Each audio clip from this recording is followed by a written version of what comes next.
Welcome to the Hank Cisco Show, ladies and gentlemen. Don't touch that remote, ladies and gentlemen. This is one of the most important shows that I've ever come across because it has a lot to do with my background and a lot of my friends. But if you are a police officer, if you are a former soldier, if you're a former, or you're still a first responder, a firefighter, stick around.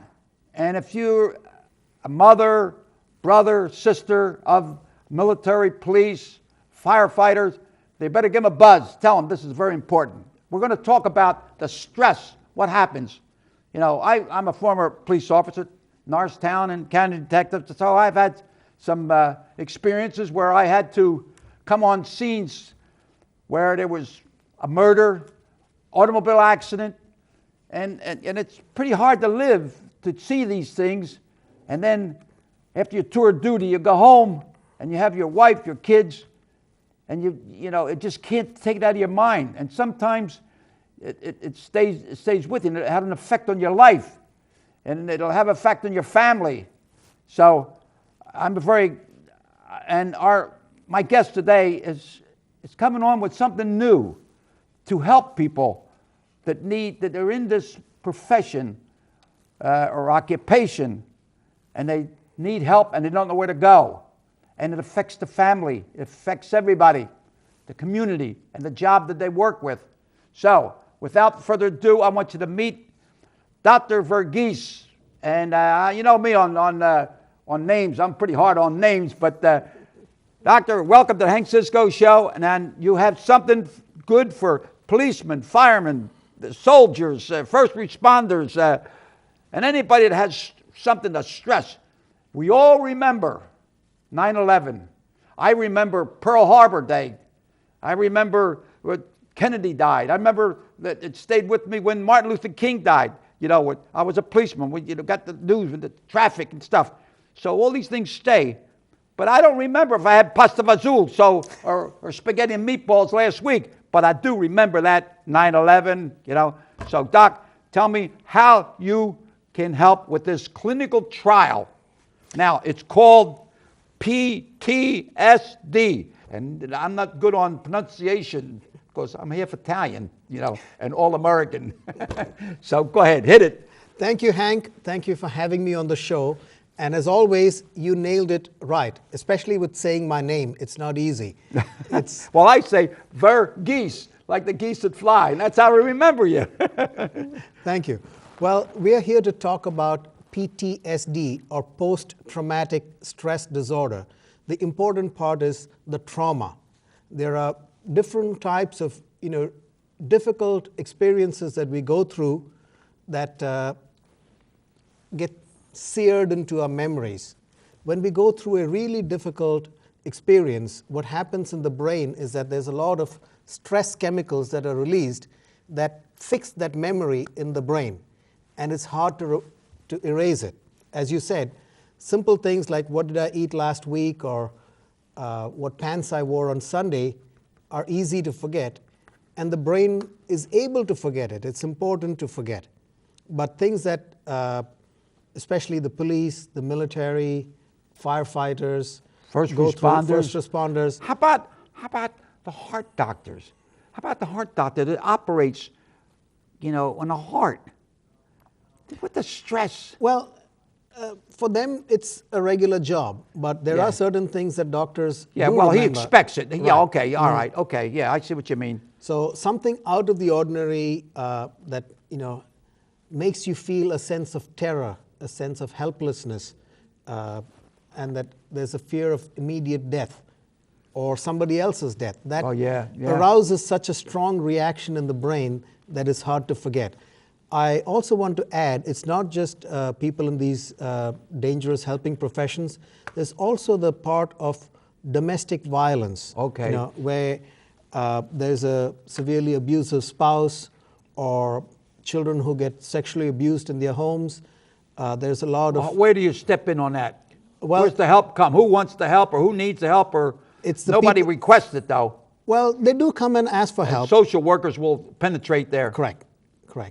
There are a lot of young women who get raped, And for them also, it's a memory that they cannot get rid of.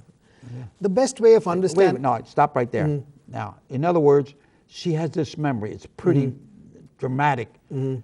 What you're talking about here, this program, is going to be help her sort of diminish some of that? Is that what you're talking about? Correct. Okay. So what happens in post-traumatic stress disorder is that when you go through this trauma, let me give you an example. We are here, sitting here, we feel safe. But if there's a fire, our body kicks into the adrenaline mode. Adrenaline, right. Right. And that is what Mother Nature has put into us so that we can get out. For some folks who go through these kind of systems, it doesn't switch back off. Oh, I see. So if there was a fire, we ran out and we feel, oh, okay, we are safe, it switches off. For some people, it just stays in the on mode. So their bodies and minds are constantly in that phase of there's some terrible danger here. And every time maybe the fire whistle or a siren, the police car is fire engine coming by, will bring back memories or so. Well, even without. So let me talk about the core features of PTSD. Number one is that you've been through some kind of really dangerous experience like police work, military work, firefighting, or even being beaten by your spouse, or being raped, or being held up. So there is that event. That, you'll never forget that, right? Correct. And after that, what happens is there are three things that happen. One is re-experiencing. The other is feeling numb, emotionally numb. And the third part is hypervigilance. Let me talk about each one of them. Re-experiencing is when these memories keep coming into your mind. You may be at work, but all you can think about is the bomb that went off when you were in Iraq. Right, right. So you're re-experiencing it. People get nightmares, keep remembering those events. Or they may get flashbacks, like you're going through your day and suddenly it feels as though it brings you right back to back there. And you can't get out of it. You can't get out of it. So that's an important part because that takes you away from what you're doing. How can you help these people that,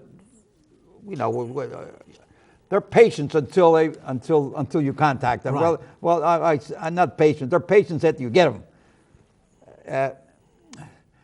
It's sometimes embarrassing. They don't want to talk about it. Right, and especially that's the worst thing. People like the military and the police. There's this culture of being strong and not talking about it. There was a study done. It was called B-COPS, Buffalo Cardiometabolic Occupational Police Stress. It's the article that you and I talked about. The big names over there. They were looking at what happens to policemen, the stress of working. And police work is said to be among the most stressful and dangerous jobs you can do. What they found with these policemen in a 5-year study was that they had a lot of physical illnesses, being obese, having heart disease. The suicide rate was 8 times more in active duty policemen than retired policemen. Their sleep problems were like 6 times worse than regular people. And here's the funny thing. They had a higher rate of cancer. Yeah? Yeah. We still don't know why, but the stress seems to put them at risk for all these things. So in other words, a good prevention is cut down on your stress, and it'll help you along the way. That's right. So what we're looking at is how can we help people who've been through these kinds of stressful experiences to metabolize it, to deal with it, and to switch off that alarm. Remember I said the brain, the alarm system is stuck in the on position. So we are looking for medications that might help to bring down that level of tension. I drove the emergency wagon for Northtown Police, and one thing that got to me was, my car was car 8, go to accident on so-and-so street, accident, the family disturbance, But one that used to get me was car 8, go to Marshall and DeKalb Street, child hit with a car. Well, from that time on, and I'm driving, what am I going to see? What story? By the time I get there and I see this child laying there, I'm the first responder as a policeman, right? that is stressful, you know. And then if it's all right, you know, we put him in the stretcher and take him to the hospital, stay with it, see what's all right. But if it's a fatal, you know, that don't leave you.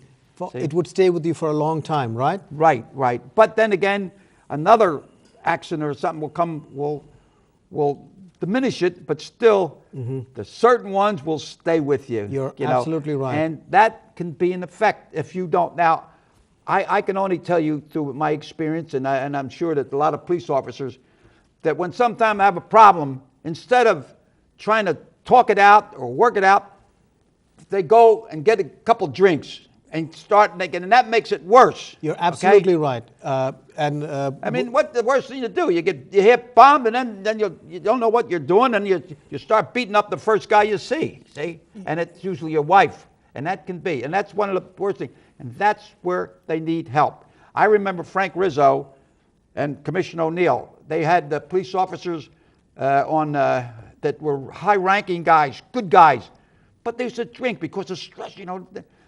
And next thing you know, they used to fire them because they were drunk, until they find out that, wait a minute, we're losing good people with experience. And they start with AA and all that there, and they help people. So that's what we need here. Because you take like Fort Hill, a guy over there killing his own people, in the school, shooting people, stabbing the kid down there, stabs. So something's there, you know, to help diminish this. And this is what you're talking about. Right. And, you know, the people that come to that scene.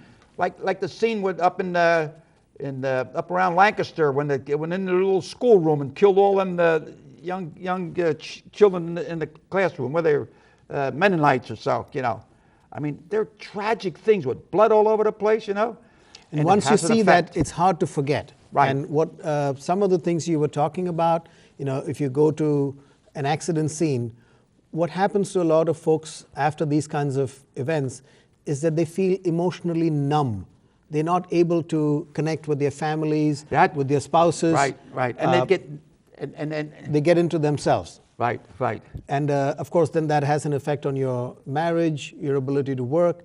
And the other thing that a lot of patients experience is what we call hypervigilance. You know, when your alarm system is on, you're on alert, then they're not able to relax. So then they have difficulty sleeping. They freeze. Yeah. They have difficulty sleeping. They are constantly tense. They can't concentrate. It's almost like stage fright. Right. But it's there all the time. There's no reason for. And they get irritable. They snap out. Right. And that's why they drink, because that helps to kind of switch off. Right. You know, it's like anesthetizing the brain. Another thing, another problem is they have a fight with their wife. What do they do? Go looking for another girl. And that's the worst thing you can do. You can't handle two, you know. Can't handle one, how can you handle two? Oh, man. But, you know, I was only on the job. I got hired on Wednesday, I think. No experience. They give me a gun, a badge, and a whistle, and a nightstick, and put me out in the street. It was on a Sunday morning, and suddenly I was driving. I didn't have no uniform or anything. I was only on the job 4 days. And here in Norristown on Sandy Street, right across from Regina Nursing Home, that used to be a quarry. Well, the guy there used to make fireworks, and he was making fire, and the thing blew up. And I mean, he got blown up. So here I am, no experience, you know. I go looking, and the coroner was there, the police were there, the doctors there, and he said, "Now go around, put a little stick where every part of the body is seen." Oh my gosh! I go right there. I see a part of a lung here, go over there, a brain. I get out of my own. But that kind of stayed away because I was learning and I was getting more experience. See, thank God that I have religion, I have my family and everything to go back to. But if you don't have nothing to go back to, and you get back to the bottle, you get back to some bad friends, bad influence, drugs. Tell me who you travel with, and I'll tell you who you are. Right? Right. That's my mom talking. Hey, Mom. Go ahead. It's amazing that, you know, after doing all this, you have the resilience. You know, that's the point. The resilience to still be smiling and still do where to go so and much what for to the do community. afterwards. Right? Right. Now the police departments and the military too, the VA, they have some programs to help, you know, these folks get debriefed. But that's still not enough. Right now we have 2 medicines that are approved by the FDA. Okay, tell me about that. There are 2 medicines that are approved by the FDA for PTSD. But they have been approved. Yeah, but they don't do enough. they can bring the symptoms from, say, 100 to 80, but doesn't bring it down to 0. These people are still suffering, which is why we at Keystone Clinical Studies, we are looking at a new medication in a clinical trial that we think will help turn that alarm system off. This medicine is, as I said, in a phase 3 clinical trial. It is meant for folks with post-traumatic stress disorder who have gone through some kind of traumatic experience. As we said, police, military, first responders, and also a lot of women, young ladies who've been sexually molested, raped, went through domestic abuse, which leaves those scars in the memory. Right, and they can't go on with their life. In fact, just yesterday I spoke to a young lady who's in her early 20s. She was sexually abused from 8 to 14, by her uncle. And she's stuck in her life. And what she told me is, all I want to do is to be normal. And I cannot be normal. She cannot hold a relationship. She cannot hold a job. She's not been able to go to college. She's a bright woman, but these memories just keep coming back in her mind.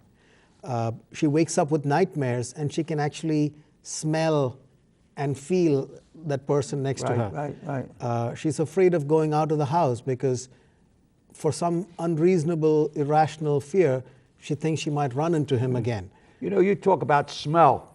We had a case, I don't want to mention the name or anything, of the girl got raped in her own bedroom. And the guy jumped in, got in the door or something, and then he raped her, right? And the only thing she remembers is, I remember he had a real strong body odor, okay? So police came, investigation, neighbors all start coming in, and they were all putting their arms around and hugging her. And the one neighbor come over to her, and she smelled him and said, "That's the smell. He was the one that raped her." See, by the smell, he come over to hug her and say, "Oh, you're going to be all right." See, so smell, taste, sight, sound, right? As I said, these aspects of that event get burnt into your memory stores, and people are not able to get rid of it. How can you turn some of these things off? With medication, yes, but there's something, is it, I don't know, religion, a little prayer can help a little bit, friends who you travel with. Great people question. People that are always down and down and down. Surround yourself with good people. Family support is good. In the police systems, they have, folks who will work with you. It's not just medicines. There's also something called behavior therapy or psychotherapy. Okay. What they do is, they will take you back to the place where that happened. Oh. In fact, for people like military personnel, they actually have virtual reality things where you can be in, it's a television screen, and it's like a video game. So you are back in the same combat situation. So they'll ask you, well, what part of Afghanistan were you in, or were you in Iraq? So they'll set it to that and put you in the vehicle that you were driving. So it's almost like you're reliving that, but you're able to work out of it. Right. See, the fact that many of these folks avoid these memories makes it even worse. By making you go back to the memories, it helps to get the fear out. Good. But that in itself doesn't help. You need the medicine and the therapy to help you get back to full normality. Well, it's just like anything. I mean, if you want to condition yourself what you eat and when you exercise, right? It's just one thing you don't want to do. But I just want I want people to know how I got to know you. My wife has Alzheimer's. It was the very beginning. I didn't realize, she was forgetting this, and I'd a phone call, and I'd say, "Who called?" "I don't know who called," and then I'd take her shopping. I'd say, "I'll meet you here at 6 o'clock or so," right? And she wasn't there. So these things, little by little by little, and then you come into our life, and we got with this clinical trial. And you were very helpful, and also Thank you. My good friend. A lot of time, a husband will come over and say, "Hey, Hank, man," they in a sneaky little way, they want to know, what's going on. Yeah, what's this here? And same thing when I had prostate cancer and colon cancer. I had to go, well, what were some of the signs? I said, "Look, you got a problem. You go to the doctor and check it. You can't urinate right away. Okay, you got a problem. So, but he was my chief of county detective. So his wife. the very first, and so we both went Yeah, to you. I and, treated her too. You're very helpful. So I have a lot of. I believe in you. Okay, Thank you. I believe in Thank what you do. You're doing best for everybody.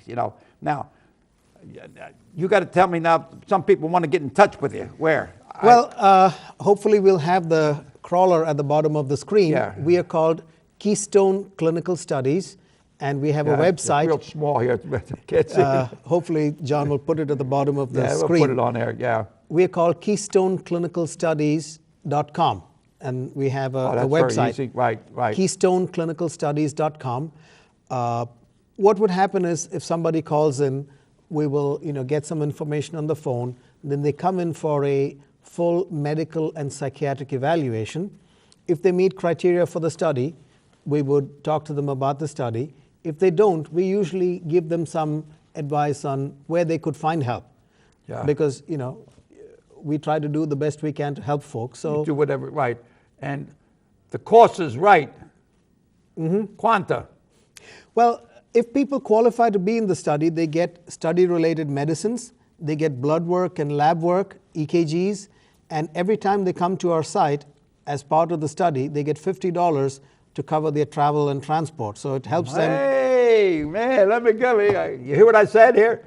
It don't cost anything. You're going to get $50, And the medication from the and study. the medication and the knowledge. There's so much out there to help people, and they're standing there, inside. Won't let it go. Won't let it go. You got to loosen it up. You got to bob and weave. You got to slip and slide. When you're training for a fight or training for something, you loosen up. You see football players, baseball players loosen up, and then they get in for the fight. So loosen up. See what's out there. Go ahead. You had also mentioned, about support. You have your church, you have your family, you're a very well-known man in this area, but many of the patients do not have that. So Right, I just want to tell them that there is support available, and for each one of these disorders, whether it is sexual abuse. Just this Sunday, I went to the Victim Services Center. We have it here in Norristown. It is for folks who have had, say, sexual abuse. So they had a walk this Sunday for the Victim Services Center. And we have that here in Norristown for women who have gone through sexual trauma. There are support groups for people who've been through military trauma. There are support groups for policemen. Right. There are even, you mentioned colon cancer and prostate cancer. There are support groups for those kinds of things. There's a lot of help out there, and people can find the help. There are resources that they can get. But that's one part of it, the support. We still don't have good medicines. And that's what Keystone Clinical Studies and I are trying to do. We're trying to help find new medicines to turn that switch off, as I say. But we know there is a problem. There is a problem with today. I don't know. I think when I started as a policeman in 1951, things were a little bit different. They didn't have some of the problems they have now. They didn't have the drugs like they have today. You don't have people acting up like they did demonstrations and starting fights for nothing, going into schools and shooting people, killing people. Didn't have that as much. I shouldn't say as much. They didn't have that. Now it seems like it's just almost every time you pick up you turn the TV on, it's something there. So there's a need for it, and it's good that someone is out there to help. Now, what your study is for I can't put that. To calm you down. Right? PTSD, right. Now, I'm going through my own experience now. I might be cracking up. You're doing great, Rock. No, really, because like your own family problems. Your wife has Alzheimer's. You see trouble here, an accident. Somebody calls you. It's all, keeping going. The good thing thank about God that I keep bobbing and weaving. You can't stand still. You can stand still, you get hit. You stand still, you get hit. Hank, you do more than that. You Right. do more than that. You take this and convert it into something good, which is a strength you have, And I wish that I could be like you when I get to 90. 90 years old. Man, oh man. Oh, God. But let me talk a little bit about the study. I know we're probably ahead. running short. We work with many different pharmaceutical companies, and there's a big effort in the pharmaceutical industry and among what we call academia, in teaching colleges and the FDA, to try and find medicines for these kinds of conditions that, as you said, there's more violence in our world today. There's a lot of wars, there's domestic violence, there's motor vehicle accidents, there's natural disasters.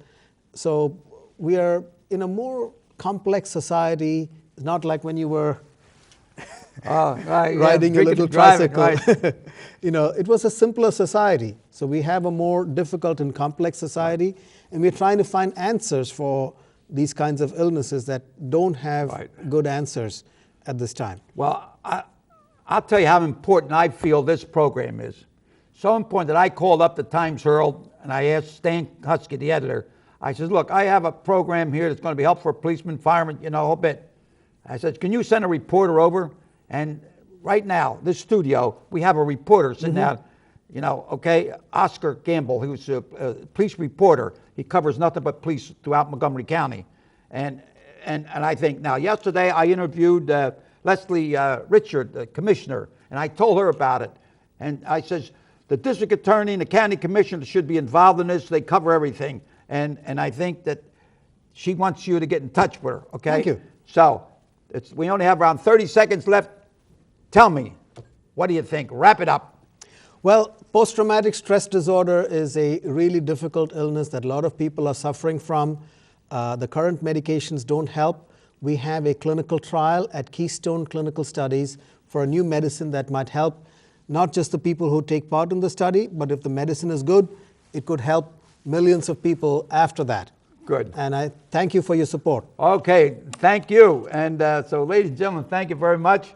Leslie Richard from the County Commission, says, well, I have to wait till I read the Times-Herald about the story, and then I want to talk to Dr. Vergese. So it's going to be something, and I want to start it right here in Norristown to spread out. So keep looking at the Times-Herald, look for his story about Dr. Vergese and this whole program, and watch this show Monday, Wednesday, and Friday, 5 o'clock, Channel 28, Comcast, and 45, Verizon, and on Sunday, 2 o'clock. And so until we meet again, keep bobbing and weaving and keep your trunks off the canvas. And my Hispanic friends, adios amigos. My Italian friends, hey, gumbari, si vuol sonare. Okay, thank you very much, and may God bless each and every one. Hey, salud. Thank you, sir. Right, here we go.